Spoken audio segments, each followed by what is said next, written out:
오늘 성경 말씀 마태복음 5장에서 계속해서 보십니다. 신약 성경 마태복음 5장 1절에서 10절까지 말씀입니다.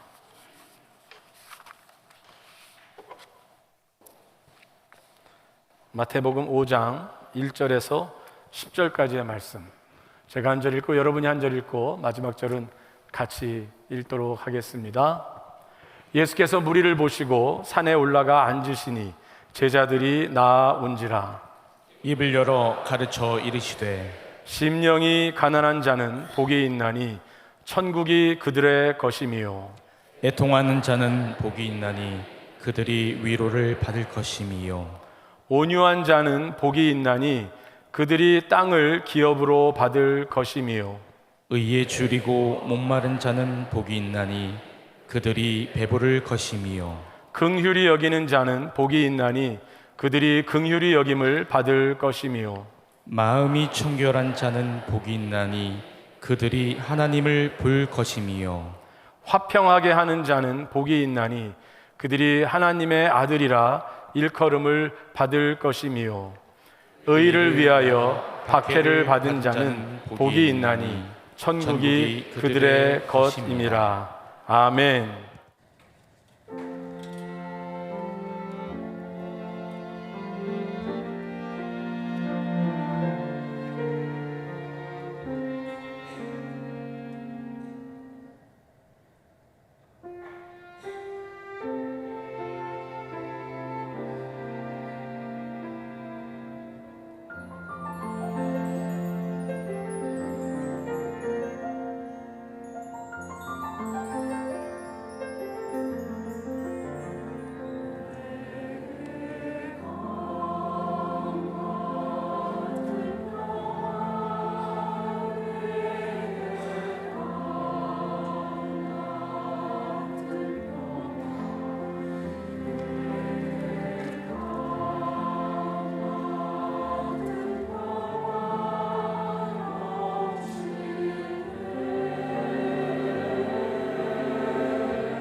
우리에게 강 같은 평화를 주시고 우리에게 샘솟는 기쁨을 주시는 하나님을 찬송합니다. 오늘도 하나님의 놀라운 영이 우리의 영혼을 새롭게 하시고 우리의 속사람을 강건케 하시기를 구합니다.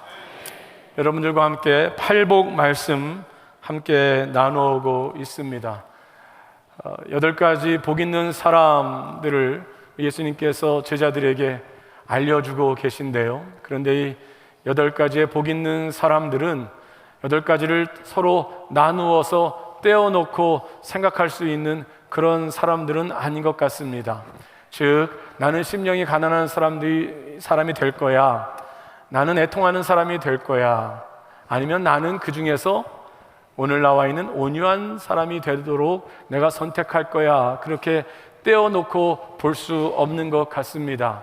왜냐하면 이것은 예수님께서 제자들 전체에게, 예수님께 나온 무리들에게, 그들에게 있어지는 일들, 그들이 사모하는 것들, 그래서 어쩌면 이것은 한 가지가 이루어지면 그 다음 것은 함께 따라오거나, 어쩌면 한 가지가 이루어지면 그 다음 것이 준비되어지는 그러한 말씀들로 서로 연결되어져 있는 것 같습니다.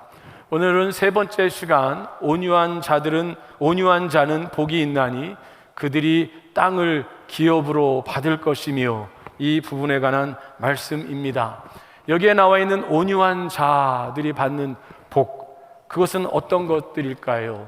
그들은 어떠한 사람을 말할까요? 첫 번째는 방금 말씀드린 대로 그들이 받는 이 복은, 이 사람들은 연결되어 있는 복 있는 자들이라는 것입니다.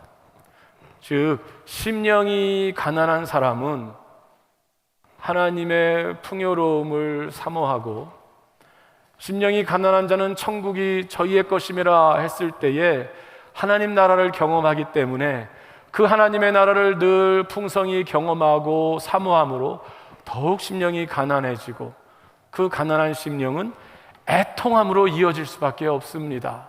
하나님의 은혜로만 내가 살 수 있다는 것을 알기 때문에 자신에게 있는 연약함들과 자신에게 있는 부족함들, 세상에 있는 그 연약한 것들을 보면서, 악한 것들을 보면서 애통하는 마음이, 하나님 나라를 경험한 사람들은 그 애통하는 마음들이 더 생기게 되어지지요.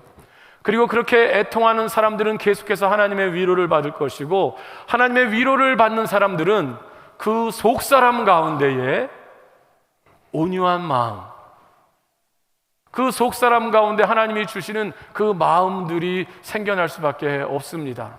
어쩌면 오늘 갈릴리 성가대가 찬양한 내게 강같은 평화, 내게 샘솟는 기쁨, 이게 아주 그냥 제일 오래된 전통적인 찬송가가 아닌, 우리가 복음성가로 부른 가장, 아주 어떻게 생각하면 가장 박수치면서 부흥회 때 제일 먼저 부른 촌스러운 찬양 같은데, 이것만한 이 가사가 어디에 있습니까?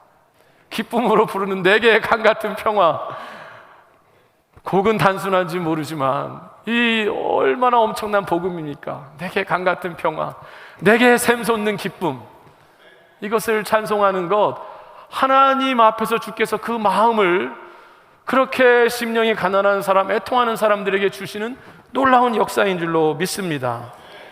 그래서 이 연결된 이 사람들은, 심령이 가난한 사람들이 다른 사람들 앞에 자기가 얼마나 부유하고 자기가 얼마나 잘난 것인지를 자랑하고 그것을 드러내려고 애쓰지 않겠지요. 교만하지 않겠지요. 그것이 온유한 마음의 반대일 것입니다. 애통하는 자들을 자신의 연약함을 늘 아파하기 때문에 자신에게 있는 힘과 자신에게 있는 위치와 이것을 마음대로 사용하고 이것으로 사람들 억압하지 않고 자신의 위세를 부리는데 사용하지 않지요. 폭압적이 되지 않지요. 그것이 온유한 것의 반대가 될 수밖에 없습니다. 만일 반대로 또 우리 가운데 온유함을 잃는다면 그의 마음은 더 이상 가난하지도 않을 것이고 애통하지도 않게 될 것입니다. 오늘 앞으로 계속해서 우리가 복 있는 자들을 볼 때에 오늘 하나님께서 우리에게 다시 심령이 가난한 마음을 허락하시고 애통하는 마음을 허락하시고 그 가운데 우리 속사람이 온유케 되어지는 역사가 있기를 구합니다. 그런데 그 온유케 되는 역사는 또 어떠한 복일까요? 그것은 사실 두 번째로 이 복 있는 자는 예수님의 성품에 참여하는 자들입니다. 이 온유함은 그 많은 성품 중에 하나라기보다는 예수님의 성품입니다. 예수님께서 마태복음 11장 29절에서 이렇게 말씀하십니다. 나는 마음이 온유하고 겸손하니 나의 멍에를 메고 내게 배우라. 그리하면 너희 마음이 쉼을 얻으리니. 마태복음 11장 29절 말씀이었습니다. 여기서 주님이 나의 마음은 온유하고 겸손하다고 하시면서 그것을 배우라고 초대하십니다. 그런데 이것을 누구에게 이 말씀을 하시는지 아십니까? 바로 직전 마태복음 11장 28절 말씀은 이렇게 되어 있습니다. 우리가 잘 아는 말씀이지요. 수고하고 무거운 짐진 자들아 다 내게로 오라. 내가 너희를 쉬게 하리라. 자, 예수님이 쉬게 하시겠다고 약속하시면서 그러면서 또 무슨 말씀을 하시냐면 내게 와서 배우라라고 말씀하십니다. 그러니까 참된 쉼은 잠깐 와서 예수님이 주시는 약간의 위로와 예수님이 주신 약간의 용기를 얻은 다음에 다시 내 마음대로, 내 멋대로, 내 욕망대로 살아간다는 것이 아니라 주님께 온다는 것은, 주님이 하시고자 하시는 일은, 주님의 완벽한 쉼은 어떻게 그것이 가능해지냐면 주님이 우리 속사람 가운데 거하시며 주님의 임재하심이, 주님의 능력이 나를 다스리시사 내 마음에, 나의 연약한 마음에, 나의 상처 입은 심령 가운데에 주님의 온유하심과 주님의 겸손하심, 주님의 성품이 나를 다스리시사 나의 성품과 나의 인격도 변화되어질 때 그 주님의 온전한 통치하심이 우리를 참된 쉼으로 인도하신 줄로 믿습니다. 그때에 일어나는 것이 오늘 우리 찬송한 대로 내게 강같은 평화, 내게 샘솟는 기쁨, 그 풍성한 은혜가 있는 것이지요. 그러므로 그리스도 앞에 나오는 것은 약간의 휴식이 아니라 인생이 새로워지는 일입니다. 그 인격이 새로워지는 일입니다. 운명이 새로워지는 일입니다. 그러면 그 인격의 새로워지는 것의 핵심은 바로 주님을 닮아가는 것이지요. 빌립보서 2장 5절 말씀도 우리에게 이렇게 말합니다. 너희 안에 이 마음을 품으라. 곧 그리스도 예수의 마음이니 6절, 7절, 8절에 계속해서 이렇게 말하지요. 그는 근본 하나님의 본체시나 하나님과 동등됨을 취할 것으로 여기지 아니하시고 오히려 자기를 비워 종의 형체를 가지사 사람들과 같이 되셨고 사람의 모양으로 나타나사 자기를 낮추시고 죽기까지 복종하셨으니 곧 십자가에 죽으심이라. 예수님의 마음을 본받으라고 하면서 너희 안에 이 마음을 품으라 하시면서 그 마음은 교만한 마음이나 강포한 마음이나 불안한 마음이 아니라 그 마음은 어떠한 마음이냐면 하나님의 영광 가운데 계셔도 되지만 사람의 몸으로 낮춰주신 마음, 그냥 사람의 몸으로 낮춰주신 것이 아니라 종의 형체로 우리의 발을 닦으신 주님, 거기서 그치신 것이 아니라 십자가에 죽기까지 낮춰주시고 그것으로 승리하신 주님, 그것을 가리켜서 예수님은 어쩌면 너희는 내게 와서 배우라, 나는 마음이 온유하고 겸손하니 이렇게 말씀하신 것이지요.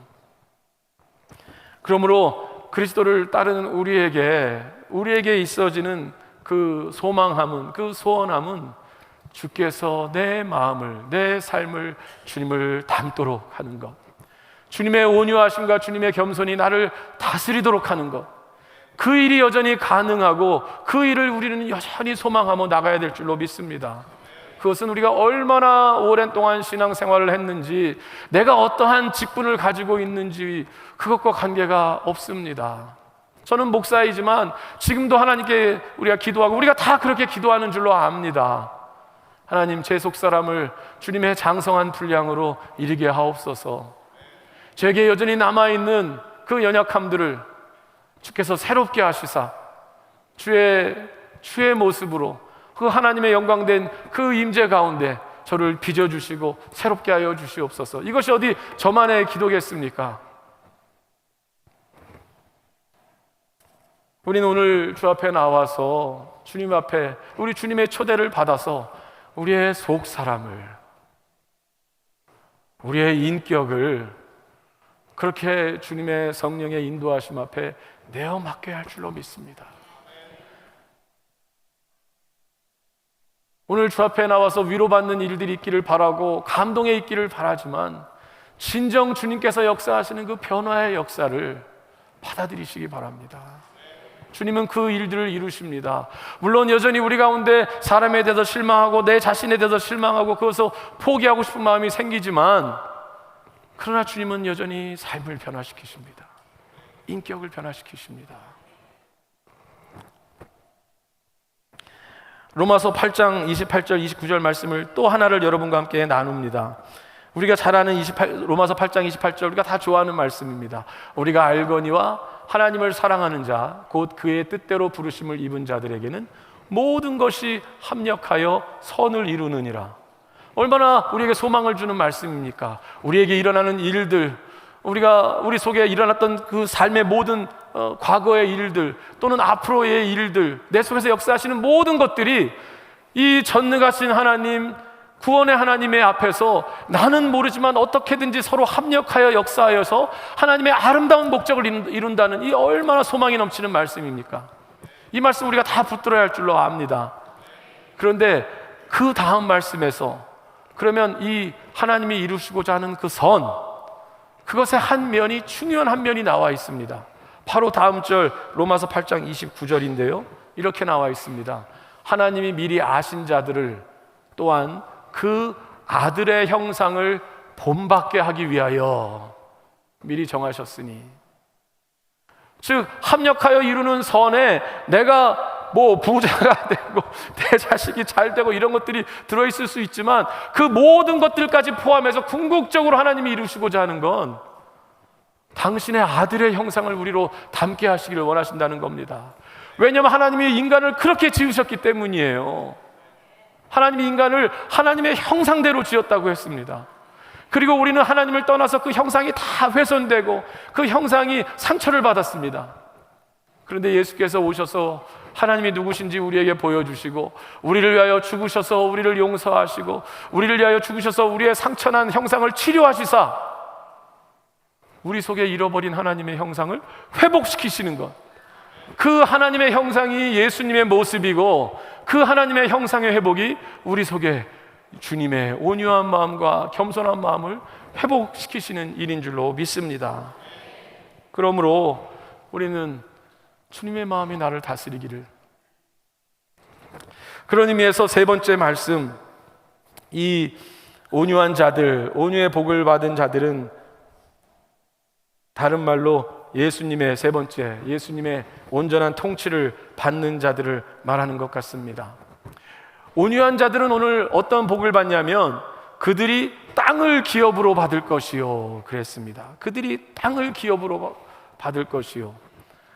땅을 받는다고 그러니 이건 진짜 복인 것 같아요. 세상에서도 복이 될 것 같습니다. 땅을 준다고 하니 특히 작은 땅에 살고 있는 한국 사람들에게도 땅이 있으면 최고이지 않겠습니까?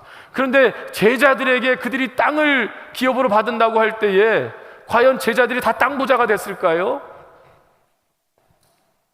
이 말씀을 받은 그 무리들, 예수께서 무리를 보시고 산에 올라가 앉으셨다고 했는데 그 무리들, 그 직전에 나오는 병든 자들, 귀신 들린 자들, 각종 약한 것을 가지고 주님께 나와서 고침을 받은 자들이 주님께 나올 때 다 땅 부자가 됐을까요? 물론 예수님의 축복 가운데 눈에 보이는 가시적인 것들이 있겠지만 오늘 이 말씀 속에 나와 있는 그들이 땅을 기업으로 받을 것이다 했을 때 사람들은 무엇을 생각했을까요? 그 당시에 이스라엘 사람들은 무엇을 생각했을까요? 하나님의 약속이, 하나님의 약속이 그들 조상에게 말씀하셨던 가나안 땅으로 상징되는 그 하나님의 약속의 성취가 이루어진다는 것을 보았을 것입니다. 그러면 그 하나님의 약속의 성취는 단지 눈에 보이는 땅만이 아니었습니다. 하나님의 땅은 무엇을 상징하는 것이냐면 하나님의 온전한 통치가 이루어지는 곳이 하나님의 그 가나안 땅이었습니다. 그 가나안 땅이 좋은 이유는 젖과 꿀이 흐른다는 표현도 있지만 사실 가나안 땅은 사막도 많고 그렇습니다. 그런데 그곳이 왜 특별한 땅이냐면 하나님이 그곳에서 너희는 내 백성이 되고 나는 너의 하나님이 될 것이다, 하나님의 온전한 통치가 이루어지는 곳, 그곳이 하나님의 땅, 하나님의 나라가 되었던 것이지요. 그렇기 때문에 하나님의 마음을, 하나님의 온유한 마음, 예수 그리스도의 온유한 마음의 다스림을 받는 사람은 그 심령 가운데에, 그 인생 가운데 그가 딛는, 그가 걷는, 그가 가는 모든 것 속에서 하나님의 통치를 경험하게 됩니다. 하나님의 나라를 경험하게 됩니다. 그것이 저는 땅을 기업으로 받는 것에 아주 중요한 면이라고 생각을 합니다. 그래서 제자들은 예수께서 성령을 보내셔서 그들의 속사람이 변화되어졌을 때 그들의 삶은 예루살렘과 온 유대와 사마리아와 땅끝까지 이르러 주의 증인이 됐습니다. 그들이 받는 모든 땅끝까지가 하나님의 통치의 영역임을 그들이 경험하고 그것을 외치는 사람들이 됐습니다. 예수님께서 제자들에게 알려주신 그 기도가 무엇입니까? 그 기도 가운데 무엇이 있습니까? 제자들이 무엇을 꿈꾸며 무엇을 경험하게 된다고 했습니까? 아버지의 뜻이 하늘에서 이루어진 것처럼 땅에서도 이루어지기를 간구하는, 그것이 주님께서 제자들에게 알려주신 기도였고 제자들은 그것을 경험하며 나갔습니다. 어쩌면 그 땅의 첫 시작은 그들의 인격, 그들의 속사람, 그들의 마음, 그것이 첫 번째 땅이었고 그 통치가 그들이 경험한 속사람 가운데 경험한 하나님이 나를 다스리는 그것이, 하나님이 나의 주인이 되시고 내 생명의 주가 되신다는 것이 그들 이후로는 이제 제자들의 모임 가운데 이루어지는 것을 볼 것이고 교회 가운데 이루어지는 것을 볼 것이고 그리고 그것이 세상 가운데 이루어지는 것을 볼 것이고 주님께서 다시 오실 때 그것이 완벽하게 이루어지는 것을 제자들은 꿈꾸며 살게 될 것입니다. 그 시작은 그들의 속사람 가운데 이루어지는 것에서 땅끝까지 이루어진 하나님 나라를 바라보는 그 첫 시작이 되었던 것이지요. 이것은 오늘도 우리 제자들에게 주시는, 오늘 주님 앞에 나와 있는 사람들에게 주시는 약속입니다. 또 우리를 향한 초대이십니다. 이것은 개인에게 주는 것뿐만이 아니라 우리 말씀 나눈 대로 이 팔복은 사람들에게 말씀하십니다. 그들이 이 땅을 기업으로 얻을 것이다. 엄밀하게는 심령이 가난한 자들, 애통하는 자들, 온유한 자들입니다. 그러니까 온유함이 그것이 그 모임의, 그 제자들의 그 문화가 되어지고 그 분위기가 되어지고 그것이 이끄는 그러한 공동체, 그러한 제자들의 모임, 그러한 교회, 그들이 하나님의 통치를, 그들이 하나님이 역사하시는 그것을 보게 된다는 것이지요.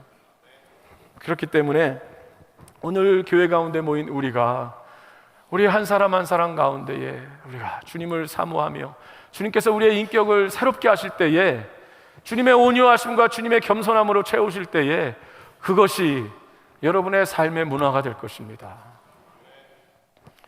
더 이상 억압과 더 이상 폭력적인 것들과 더 이상 교만한 것들이 나를 다스리지 않을 것입니다. 그리고 그러한 사람들이 모이는 교회에는 온유함이 가득할 것입니다. 그러한 교회에 사람들이 오면 다 온유함 가운데 묻혀 나갈 것입니다. 그리고 그러한 가운데 그 교회에 오는 사람들은, 그 교회에 속한 사람들은 주님께서 그 심령을 고치시는 것, 주님께서 상처받고 폭압적이고 교만하고 또는 열등하고 또는 불안하고 이러한 마음들을 하나님의 통치 가운데 온유함을 경험케 하는 것, 주님을 닮은 인격으로 변화시키는 것들을 교회를 통하여 경험하게 될 것입니다. 그것이 교회의 문화, 예수 믿는 사람들의 모인 곳에 나타나는 문화가 되어야 할 줄로 믿습니다. 그렇다면은 그것을 꿈꾸며 그것을 간구하십시다. 여러분의 가정 가운데 이 하나님의 통치가, 하나님의 온유하시고 하나님이 다스리시는 그 역사가 있기를 바라보십시다. 여러분의 주변의 그 친구들과의 관계성 속에서, 아니 목장 속에서, 아니 여러분의 직장 생활 가운데서도 하나님의 통치가 있을 것을 믿으시고 여러분이 온유의 삶들을 드러내시기 바랍니다. 경쟁으로 사람들을 이기려고 하는 것 아니고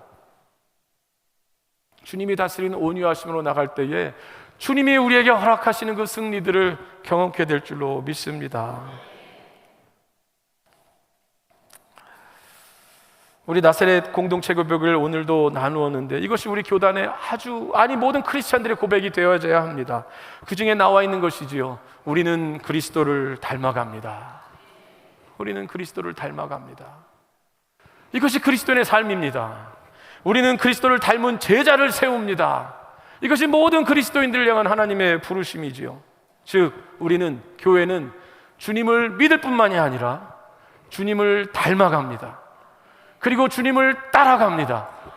그 일은 주님을 믿기 때문에 가능한 일이고, 믿는 자들에게 주님을 닮아가는 그 놀라운 성령의 역사를 허락하시고, 우리 속사람이 주님을 닮았더니 우리가 가는 삶의 방식, 그 길이 주님을 따라가는 길이 되어지는 것이지요.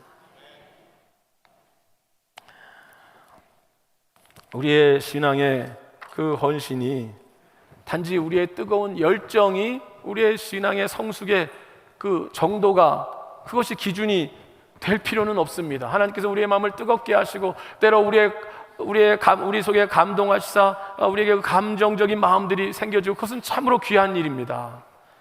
그런데 어쩌면 우리의 뜨거운 열정, 그 뜨거운 것으로만 한다면 자칫 그것이 잘못된 방향으로 갈 수도 있습니다. 나의 그 뜨거운 마음 속에 나의 이기적인 판단과 나의 집단적인 어떤 욕망과 이런 것들이 막 섞이고 난다면 우리의 주님을 향한 열정이, 주님을 향한 뜨거움이 다른 사람을 무시하는 것으로 나타날 수 있고, 내가 확신하는 이것 때문에 나의 과도한 내 자신에 대한 확신, 교만, 그것으로 인한 다른 사람의 정죄함으로 나타날 수 있고, 이것이 집단적으로 뭉쳐버리면 그 집단적인 확신이 오히려 폭력적으로 나타날 수도 있고, 심지어는 전쟁을 일으키는 것으로도 나타날 수 있습니다.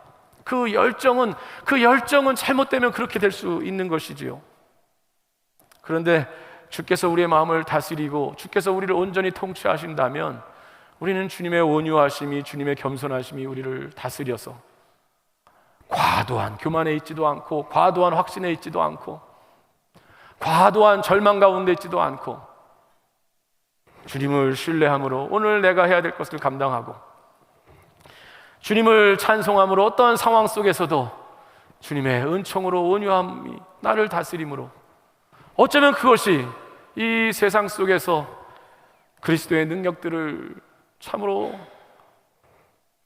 두고 오는 오랜 시간 동안, 세월 동안에 이 세상 속에 보여줘야 할 우리 삶의 능력이고 교회의 능력이 될 줄로 믿습니다.